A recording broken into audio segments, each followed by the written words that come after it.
अखंड भारत था, 83 लाख वर्ग किलोमीटर तक फैला ये अखंड भारत आज 33 लाख वर्ग किलोमीटर इसका क्षेत्रफल हो गया है। क्यों?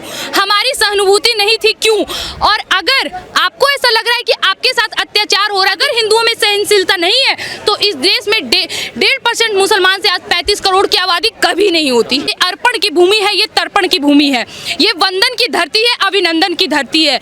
यहाँ का कंकड़ कंकड़ हमारे लिए शंकर है और नदी नदी हमारे लिए गंगा जल है। हम जिएंगे तो इस भारत के लिए और मरेंगे तो इस भारत के लिए। और मरने के बाद जब बहती गंगा जल में हमारी अस्थियों को कोई कान लगाकर सुनेगा तो उससे एक ही आवाज आएगी, भारत माता की जय। नमस्कार, आप देख रहे हैं पब्लिक व्यूज इंडिया। मैं हूं आपके साथ आयुषी प्रधान। ज्ञानवापी को लेके पूरे हिंदुस्तान को फैसले का इंतजार है, लेकिन अगली सुनवाई अब 26 तारीख को होने वाली है। तभी जाके ये साबित होगा कि ज्ञानवापी में महादेव है या फिर वो मस्जिद है। तो इसी मुद्दे पे आज बातचीत करेंगे और देखेंगे मैम, अभी फैसला तो तारीख पे तारीख मिलते जा रही है, तो कब ये साबित होगा कि महादेव है या फिर वो जैसा कि फवारा कहा जा रहा है। हमारी सरकार को ये पता है कि कौन से निर्णय कब लेने चाहिए। उनको ये चीज़ पता है कि अब हमारा नेक्स्ट स्टेप क्या होना चाहिए। उनको पता है कि भाईचारा निभाने का ठेका तो सिर्फ हिंदुओं ने ले रखा है, बाकी हमारे पक्ष में अगर कोई फैसला है तो जाहिर सी बात है दंगे की स्थिति पैदा हो सकती है। लेकिन 2014 से अभी तक हमारी सरकार ने इसे भली भांति बहुत अच्छे तरीके से संभाला हुआ है। ऐसी नौबत नहीं आई। सरकार और कोर्ट उसी का इंतजार कर रही है कि जब सही समय आएगा इसका निर्णय पूर्ण रूप से दे दिया जाएगा। अभी एक और मांग की गई है कि जो ज्ञानवापी का जितना भी एरिया है उसमें मुसलमानों की एंट्री बंद की जाए और हिंदुओं को दे दी जाए वो ज़मीन। कल इस पर सुनवाई होनी है, तो इसको लेके आप क्या कहें? जी, इसमें गलत क्या है? मक्का मदीना में भी तो हिंदुओं की एंट्री बंद है, उसमें किसी को कुछ दिक्कत है? नहीं। तो भाई हमारे पक्ष में जब कोई फैसला आता है तो आपको इतना दिक्कत क्यों होता है? मतलब क्या ये बात साबित हो जाए कि भाईचारा निभाने का ठेका सिर्फ हम हिंदुओं ने ले रखा है, बाकी आपका क्या काम है पत्थर फेंकना और हमें मारना? तो सर, जितना सहना था 70 साल तक हमारे पूर्वजों ने सह लिया। अब हम जागरूक हो गए हैं, अब हमें पता है कि हमें कौन से फैसले कब करने चाहिए और अब हमें कौन सा निर्णय लेना चाहिए और किसके समर्थन में बोलना चाहिए। हम वो कार्य भली भांति कर रहे हैं। आप इस तरह के बेतुका बयान ना दें तो आपके लिए, आपकी नेतागिरी के लिए बेहतर होगा। मौलाना तौकीर रजा कह रहे हैं कि इनका बस चलेगा तो हर जगह ये कह देंगे त्रिशूल है और शिवलिंग है। आगे आगे देखिए यही होगा। सर, ये आपकी अनुभूति है, क्योंकि कहीं ना कहीं आप भी ये मानते हैं कि आपके पूर्वज भी कहीं ना कहीं राम ही रहे होंगे, रहीम तो रहे नहीं होंगे। आपको भी अंदर से, अंतरात्मा से ये सिक्सेंस कहते हैं ना, ये आहत हो रहा है कि ये सच्चाई। देखिए, हमारा ये भारतवर्ष, अखंड भारतवर्ष एक आस्था की भूमि रहा है, सनातनियों का भूमि रहा है। यहाँ पे प्राचीन मंदिरों, भव्य मंदिर रह चुके हैं। यहाँ पे हर एक लोगों का हिंदुत्व के प्रति अलग आस्था था, लेकिन मुगलों और मुसलमानों द्वारा जो हमारे देश पर आक्रमण हुए, हमारे धर्म पर आक्रमण हुए, कहीं ना कहीं हमसे छूटता गया। लेकिन अब वो दोबारा वापसी हो रहा है, तो अब हमें इंतजार करना चाहिए। रही बात त्रिशूल और कण-कण की, तो आज मैं एक बात फिर से ये कह दूं कि अटल बिहारी वाजपेयी ने भी कहा था, ये अर्पण की भूमि है, ये तर्पण की भूमि है, ये वंदन की धरती है, अभिनंदन की धरती है।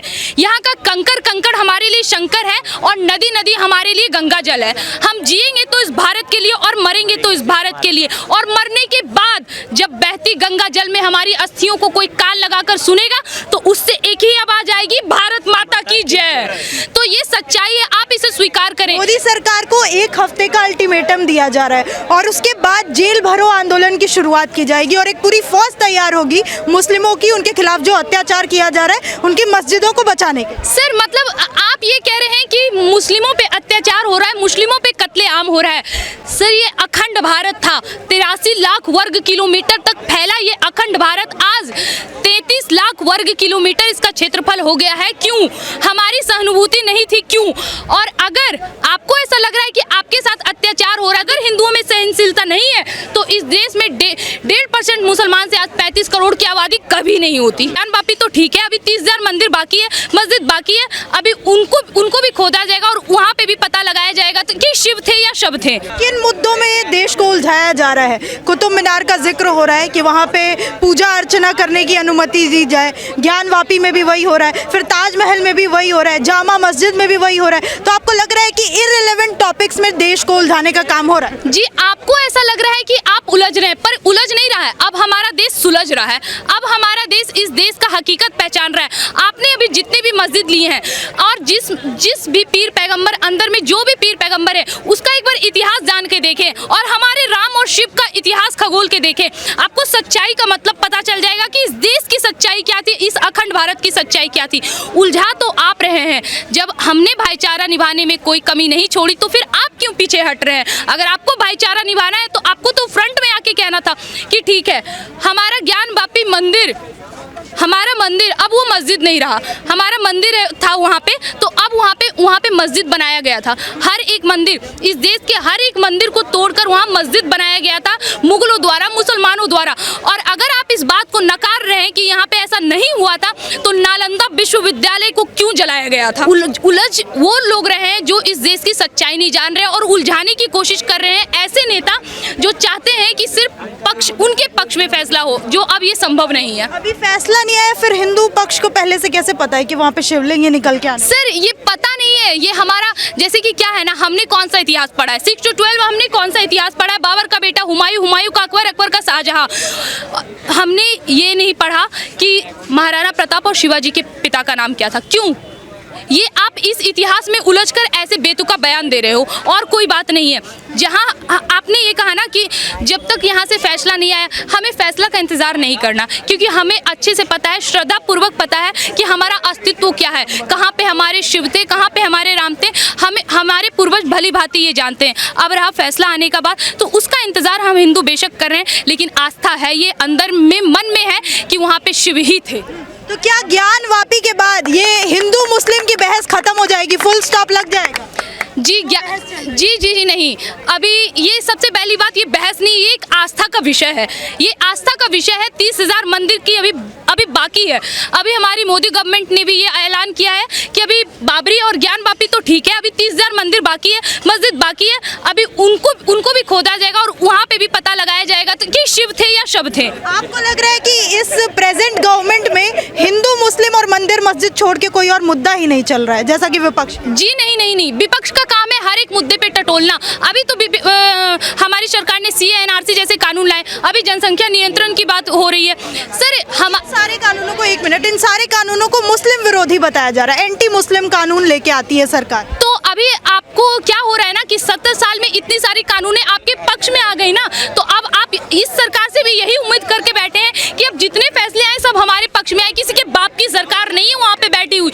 वहाँ पे जो सरकार है उनको अच्छे से पता है कि कौन से कार्य कब करने चाहिए और किस समय करने चाहिए। और अगर नहीं पता होता तो पूरा विश्व आज हमारे विरुद्ध होता, ना कि बल्कि ये कहता कि आज भारत 1 नंबर पे है। क्यों सर, आप देखे होंगे कि 70 साल से हमारे देश को एक हीन भावना से देखा जा रहा था। आज हमारा देश विकसित है। हमारे मोदी की तस्वीरें लगाई जाती हैं विदेशों में। क्यों?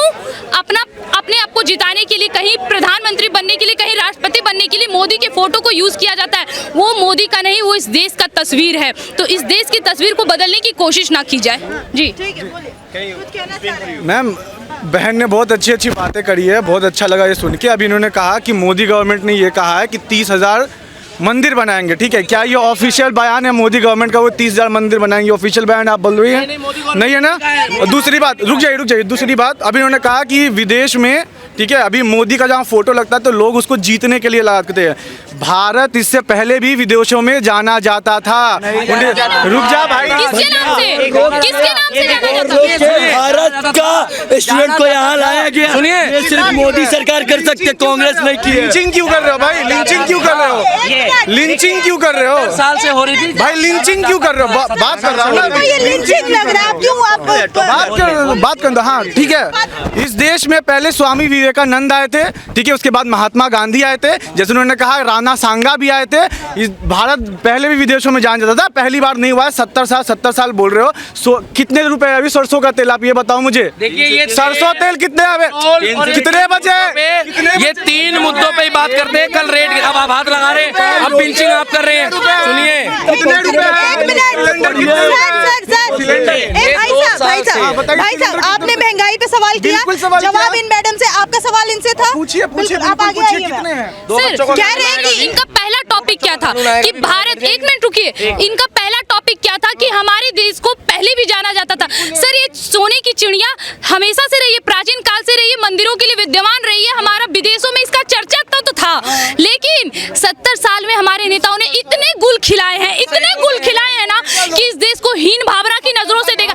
चुप रहिए, आपको नहीं पता है सच्चाई तो आप चुप रहिए। पूछिए आप अपने पूर्वज से इस देश की सच्चाई क्या है। भाई ब्रिटिश के गुलाम, ब्रिटिश के 70 साल से पहले भी ब्रिटिश के गुलाम थे, बकवास नहीं करने। गोरों को जाने के बाद क्या भूरों के गुलाम थे सर? भगत सिंह ने भी यही कहा था कि गोरों के जाने के बाद भगत सिंह ने यही कहा था कि भूरों के गुलाम हो जाएंगे। अभी गुलाम ही बैठे हैं। बेरोजगारी की बात करो ना आप। बेरोजगारी कौन है? बेरोजगार इस देश में बेरोजगार कौन है? इस देश में बेरोजगार कौन है? रुकिए, नहीं बेरोजगार हुआ है, पत्थरबाज बेरोजगार हुआ है। सुनो, जिनके घरों में बुलडोजर चल रहा है, जो अपराधी है वो पट्टा ले लेके जा रहे हैं। बोले मैं कहीं ठीक है सर, एक मिनट भैया भैया एक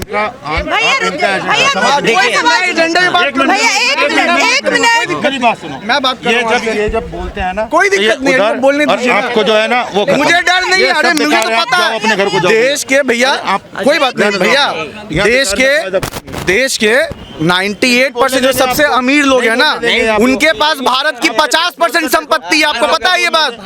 हाँ, देश में 10%। रुक जा भाई, विजय माल्या कौन किसकी सरकार है अभी? सरकार किसकी है? कौन पकड़ेगा? घोटाले किसके राज में हुए? घोटाले किसके राज में हुए? घोटाले किसके राज में हुए? कौन पकड़ेगा? वोट किस लिए दिया? वोट किस लिए दिया आपने? वोट का वोट दिया आपने? वोट किस लिए दिया आपने? एक एक करके बोलिए। मैं बोल रहा हूँ, ऐसे चिल्लाइए। मैं बोल रहा हूँ, देश की 10% जो सबसे उछली आबादी है, जिसके पास सबसे ज्यादा पैसा है, वो 25,000 रुपए कमा रही है। 25,000 रुपए मतलब आप अमीर हो। समझ में आता है आपको? 25,000 रुपए। MBA करने के बाद उसने अपना MBA छोड़कर लाख रुपए को छोड़कर चाय बेचने का कार्य किया, लाखों लाख कमा रहा है। उसको कहते हैं टैलेंट। ले लो आप नौकरी। दर्जन पे दर्जन पैदा करो आप और नौकरी मांगो सरकार से। मैडम देखिए, पहले दर्जन नहीं पैदा